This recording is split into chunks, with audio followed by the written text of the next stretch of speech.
பண்ண முடியும் அப்படிங்கிற ஒரு இதுலையும் கலைஞர் அவர்கள் தமிழ்நாட்டுக்கு கொண்டு வந்த திட்டங்களால் ஈர்க்கப்பட்டு தான் நான் வந்து 6 ஆண்டுகளுக்கு முன்பு திமுகவில் இணைந்தேன். திமுகவில் இணைந்து ஒரு ஆண்டுகளுக்குள்ளாக மாமன்ற இதுல வந்து போட்டியிட்டு, மாமன்ற தேர்தலில் போட்டியிட்டு நான் 22வது வார்டு மாமன்ற உறுப்பினர் ஆனாங்க. ஆனா நான் 22வது மாவட்ட உறுப்பினர் ஆனதுக்கு அப்புறம் தான் எனக்கு தெரிஞ்சது, நம்ம வந்து கட்சி வேற சிஸ்டம் வேற, இந்த திமுக ஆட்சி வச்சு நம்ம மக்களுக்கு எதுவுமே நல்லா பண்ண முடியாது அப்படிங்கிறத நான் வந்து தெளிவா உணர்ந்தேன். நான் மட்டும் இல்ல, போட்டியிட்டு ஜெயிச்ச எல்லா கவுன்சிலர்களும் அதை அப்பதான் ஃபீல் பண்ணாங்க.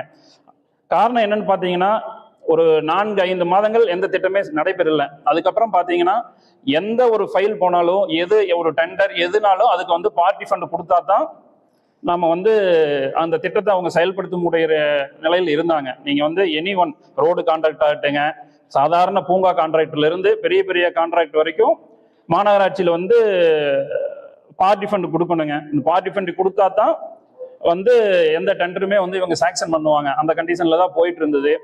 அதே மாதிரி கோவை மாவட்டத்துக்கு வந்து திரு செந்தில் பாலாஜி அவர்கள் வந்து கரூர்ல இருந்து வந்து கோவை மாவட்டத்துக்கு பொறுப்பாளரா போட்டாங்க.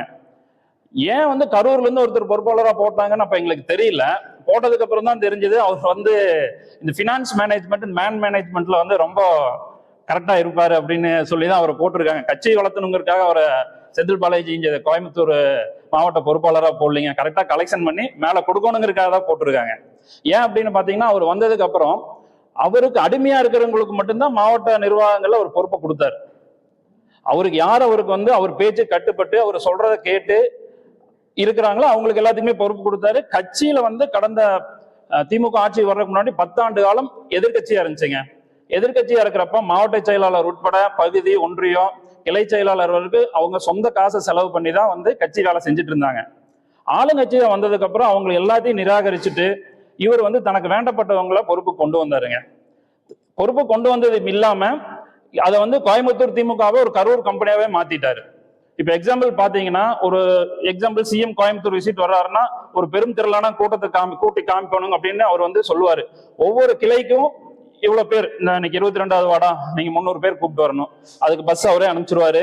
ஒரு ஆளுக்கு 200 ரூபா to 300 ரூபா பணம் பிக்ஸ் பண்ணிடுவாங்க, கொடுக்கணுமாங்க. ஆனா அதை அந்த கிளை செயலாளர் நம்பி தரமாட்டாங்க. பஸ்ல ஏத்துனதுக்கு அப்புறம் கரூர்ல இருந்து ஒருத்தர் வருவார், ஆல்ரெடி வந்திருப்பாரு, பஸ்ல கவுண்ட் என் பண்ணுவார், எத்தனை பேர் என் பண்ணிட்டு உடனே அவங்களுக்கு பணத்தை எடுத்து கொடுத்துருவார். நிர்வாகிகிட்ட கொடுத்து, இந்தாங்க 50 பேர் இந்த பஸ்ல இருக்காங்க, தலைக்கு 200 ரூபா இந்தாங்க அப்படின்னு போட்டு கொடுத்துட்டு போயிடுவார். இந்த நிலைமை தான். ஏன்னா கிளை செயலாளர் கூட நம்பாத நிலைமையில தான் இருந்துச்சு. அப்படி அது இல்லாம அது கூட பரவாயில்லைங்க. இந்த எலெக்ஷனுக்கு முன்னாடி பாத்தீங்கன்னா எல்லாத்துக்கும் அண்டா குண்டாலாம் கொடுத்தாங்க. அண்டா குண்டா கொடுக்கற கூட கரூர்ல இருந்து தான் வந்து கொடுத்தாங்களே ஒழிய இங்க இருக்கிற கோவை மாவட்ட கிளை செயலாளர், பகுதி செயலாளர் நம்பி எதுவுமே கொடுக்கல. இது நீங்க யாரை வேணாலும் கேட்கலாம், நீங்க எந்த நிர்வாகிக்கு கேட்டாலும் சொல்லுவாங்க. அப்போ நீங்க வந்து திமுக வந்து இங்க வந்து வளர்ச்சி அடையாம இருக்குது, இங்க அதிமுக தான் 10 ஆண்டுகள் இருக்கு, ஸ்ட்ராங்கா இருக்கிறாங்க, 10 சட்டமன்றத்திலேயே அவங்க தான் இருக்கிறாங்க, இவர் வந்து எல்லாத்தையும் சாதிச்சுருவாருன்னு தான் இவர் அனுப்பிச்சாங்க.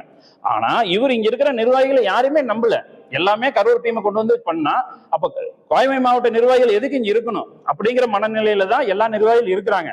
இன்னைக்கு வந்து நான் வந்து இதை ஓப்பனா உங்ககிட்ட சொல்றேன், என்னுடைய கருத்தை உங்ககிட்ட ஷேர் பண்றேன். ஆனா நிறைய பேர் இதை வெளியே பேச முடியாத நிலைமையில் இருக்கிறாங்க. இது இல்லாம பாத்தீங்கன்னா இந்த எலெக்ஷன் டைம்ல அவசரமா ரோடு போட்டாங்க. உங்களுக்கு ஒரே ஒரு கேள்விதான் நான் வந்து திரு செந்தில் பாலாஜி அவர்களுக்கும், முன்னாள் முதலமைச்சர் ஸ்டாலின் அவர்களுக்கும், துணை முதலமைச்சர் உதயநிதி அவர்களுக்கும் இந்த பிரஸ் மீட் மூலமா ஒரே ஒரு கேள்வி வைக்கிறேங்க. என்னன்னு பாத்தீங்கன்னா, மக்களோட அடிப்படை தேவை என்னங்க? நல்ல ரோடு வேணும், சுத்தமான குடி தண்ணீர், குப்பையை டெய்லி எடுக்கணும், டிரைனேஜ் ஃபெசிலிட்டிஸ், ஸ்ட்ரீட் லைட் எரியணும். இதுதான் மக்களோட அடிப்படை தேவை. கோயம்புத்தூர் கார்பரேஷன் 100 வார்டுல இந்த பணியை கூட வந்து முழுமையா நிறைவேற்ற முடியல. மக்களுடைய பேசிக்கை கூட ஒரு 25% 30% தான் அவங்களால நிறைவேற்ற முடிஞ்சதுங்க. ஏன்னா இந்த அடிப்படை தேவை நிறைவேற்றி இருந்தாங்கனாலே மக்கள் இன்னைக்கு திமுக தலையில வச்சு கொண்டாடி இருப்பாங்க. திராவிட கட்சிகள் மேல வந்து ஒரு வெறுப்பு வர்றதுக்கு காரணம் இதுதான். ஏன்னா கடந்த 50-60 ஆண்டு காலமா இவங்க தான் ஆட்சியில் இருக்கிறாங்க. ஆனா நீங்க கோயம்புத்தூர் சுற்றிக்குள்ள நீங்க எங்க வேணா ரோடு ஃபெசிலிட்டிஸ் இருக்காது, டிரைனேஜ் ஃபெசிலிட்டிஸ் இருக்காது, குப்பை இருக்காது. நீங்க ஒரு அரசாங்கத்தினால இதை பண்ண முடியலன்னா வேற யாரு வந்து பண்ணுவாங்க? 50 ஆண்டு காலமா நீ மாத்தி மாத்தி ஆட்சி பண்றீங்க, ஆனா ஒரு பேசிக் ஃபெசிலிட்டிஸை உங்களால டெவலப் பண்ண முடியலையே. இந்த மாதிரி நிறைய குற்றச்சாட்டுகள் இருக்குங்க. நான் இந்த குற்றச்சாட்டு எல்லாம் சொல்லிட்டு நான் திமுகவுல இருந்து வெளியே போகல. இவ்வளவு குற்றச்சாட்டு இருக்கிறதுனாலதான் நான் வெளியே போகணும்னு முடிவு எடுத்தேன். இதே பாத்தீங்கன்னா லஞ்சம் அப்படின்னு பாத்தீங்கன்னா அந்த அதிகாரிகிட்ட பேசணும்னா, என்ன சார் இவ்வளவு பணம் கேட்கறீங்க அப்படின்னு கேட்டோம்னா அவங்க அதுக்கு சொல்லுவாங்க, ஒரு சப் ரெஜிஸ்ட்ரார்ட்ட கேட்போம், சார் என்ன சார் நம்ம ஏதாவது ப்ராப்ளம் இருந்து நீங்க கேட்டா பரவாயில்ல, பிரச்சனையே இல்லாத நல்ல டாக்குமெண்ட்டுக்கு இவ்வளவு கேட்கறீங்களே சார் அப்படின்னா, சார் நான் இவ்வளவு அமௌண்ட் கொடுத்து வந்திருக்கிறேன் சார், இது வந்து தொழிலாகி போச்சுங்க சார், இது வந்து சர்வீஸ் கிடையாது சார், நான் இன்வெஸ்ட் பண்ணிருக்கிறேன் சார், அப்ப நான் எங்கிருந்து சார் எடுக்க முடியும்? அவங்களை அதிகாரிகள் தப்பே சொல்ல முடியாது, அவங்க நியாயமா சொல்றாங்க. அப்ப தப்பு எங்க இருக்குது? தலைமையில இருந்து இருக்குது. முதலமைச்சர்ல ஆரம்பிச்சு அமைச்சர்கள் வழியா தான் அந்த தப்பு வருது. நீங்க வந்து ஒரு டிரான்ஸ்பருக்கு இவ்வளவுன்னு காசு வாங்குறீங்க. ஒரு துறை அமைச்சர் ஒருத்தரை டிரான்ஸ்பர் பண்ணி, நான் வந்து இப்போ ஒரு அதிகாரி வந்து நீலகிரியில் இருப்பார், எனக்கு கோயம்புத்தூர் வேணும்னு சொன்னா உடனே எனக்கு இவ்வளவு பணம் 40 ஃபண்ட் வாங்கிக்கிறாங்க. அப்ப அவர் என்ன பண்ணுவாரு? போட்ட முதல்ல எடுக்கணும்னு தானே பாப்பாரு. ஆனா இன்னைக்கு பாருங்க, இந்த டிவிக்கு அரசு வந்ததுக்கு அப்புறம் லஞ்சம் இல்லை அப்படிங்கிறத நான் கண் கூட உணர்ந்திருக்கிறேன். ஏன்னா நான் என்னுடைய ஃபைல் எல்பிஐ ஃபைல் மூவ் பண்ணா சாதாரணமா உங்களுக்கு நான் வெளியே சொல்லக்கூடாதுங்க, இருந்தாலும் ஓப்பனா சொல்றேங்க என்னதான் இருப்போது. ஒரு ஏன்னா அந்த தொழில் பண்றவங்களுக்கு தான் அந்த கஷ்டம் தெரியும். ஒரு ஃபைல் நீங்க மூவ் பண்ணி இது பண்றதுக்கு 15 லட்சத்துல இருந்து 20 லட்சம் ரூபாய் செலவாங்க. பார்ட்டி ஃபண்டாவே வந்து நீங்க அக்ரி கன்வென்ஷன்ல இருந்து, எல்பி அப்ரூவ்ட்ல இருந்து, கார்பரேஷன் அப்ரூவ்டு, பிக்சேஷன், இத்தனைக்கு காசு கொடுக்கணுங்க. பிக்ஸ்டு பிரைஸ் டேக்குங்க, எல்லாத்துக்கும் பிரைஸ் டேக் போட்டு பிக்சேஷனா நீ 2 லட்ச ரூபா கொடுத்தா தான் உனக்கு ஏக்கருக்கு 2 லட்ச ரூபா பிக்சேஷன். எல்பி அப்ரூவ்டா ஏக்கருக்கு எவ்வளோ, டிடிசிபியா இதா, அந்த மாதிரி எல்லாத்துக்குமே பிரைஸ் டேக். கான்ட்ராக்டருக்கு அதே மாதிரி தான், ரோடு கான்ட்ராக்டரா இந்த கார்பரேஷன் ஒர்க்கா இவ்வளவு போகணும், ஹைவேஸ் ஒர்க்கா அந்த மினிஸ்டருக்கு எவ்வளவு போகணும். இது வந்து 5 வருஷமே இவங்க பிரைஸ் டேக் வச்சு தான் ஆட்சி நடந்தாங்க. நம்ம எப்படி ஒரு ஹோட்டல்ல போய் சாப்பிடுறோம்னா நம்ம சப்பாத்திக்கு பார்த்தோம்னா இந்த ரேட்டு பூரி இந்த ரேட்டுன்னு பாக்குறோம்ல, அதே மாதிரி ஒவ்வொரு ஒர்க்குக்கும் இவங்க பிரைஸ் டேக் போட்டு பிரைஸ் டேக் அரசாங்கமா தான் நடத்தினாங்க.